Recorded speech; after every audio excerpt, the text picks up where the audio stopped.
She hadn't said a word since that night, since everything changed in the courtroom, and honestly, nobody really understood just how much her silence could decide the fate of a dangerous man, not even me. You know what's wild? It wasn't until she gave this tiny signal to her dog, barely even a flick of her hand, that the judge, dead serious, stopped the whole session. I mean, talk about a moment where the world just tilts, right? Let me back up a sec, because none of this makes sense without Bellwood.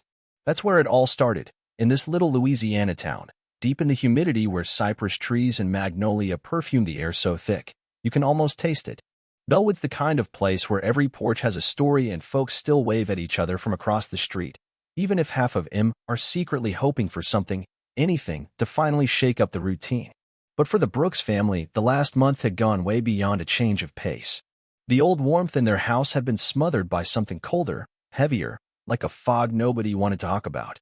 7-year-old Nia Brooks, Manitoba, she used to be the kind of kid whose laughter would bounce through the windows, feet always bare, voice always running ahead of her.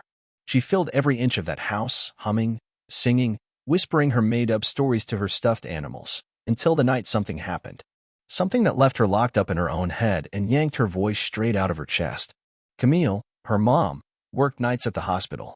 She came home late that night, bone-tired, expecting to see her little girl asleep, blanket kicked off, maybe a book still open beside her pillow.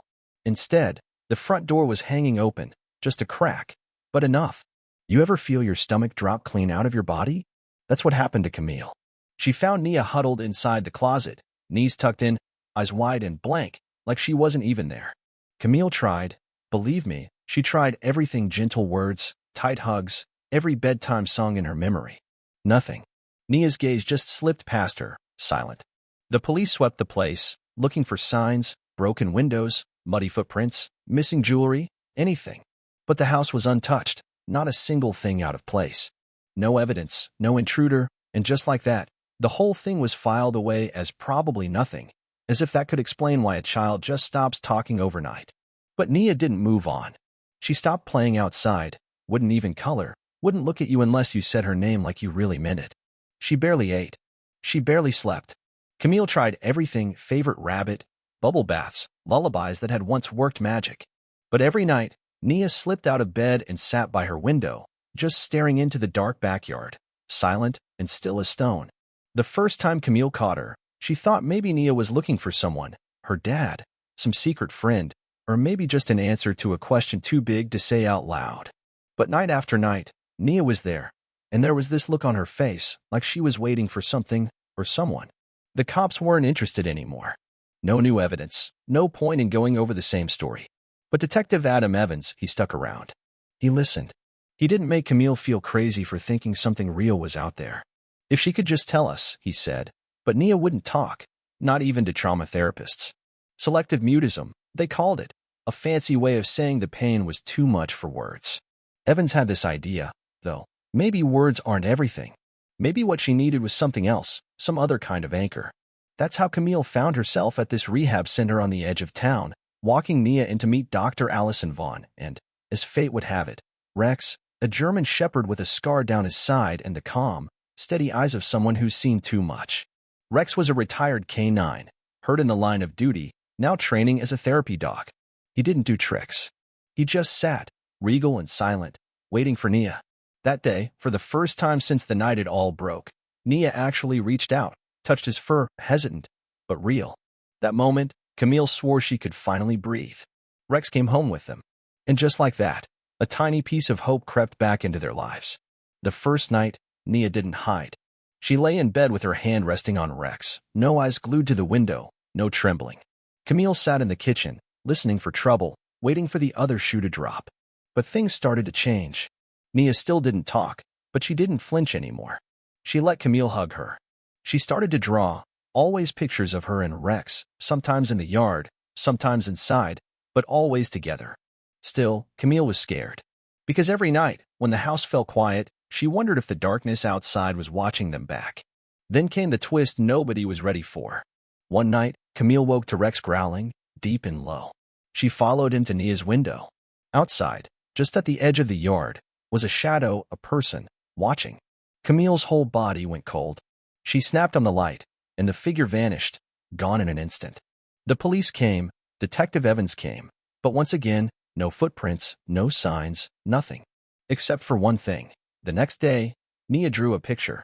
She and Rex. The yard. And behind them, a shadow, standing right where that figure had been. But this time, the shadow had a hand, and on that hand, a long, jagged scar. Evans went white. There'd been a case like this before, he said. A little girl missing, a van with dark windows, a man with a scar on his hand. We need more, he muttered. Camille pushed Nia to draw again. The next morning, Nia's picture showed the inside of a van, the seats, the windows, even a person with a red sleeve, the same red she'd used for the scar. That's when Evans started pulling files.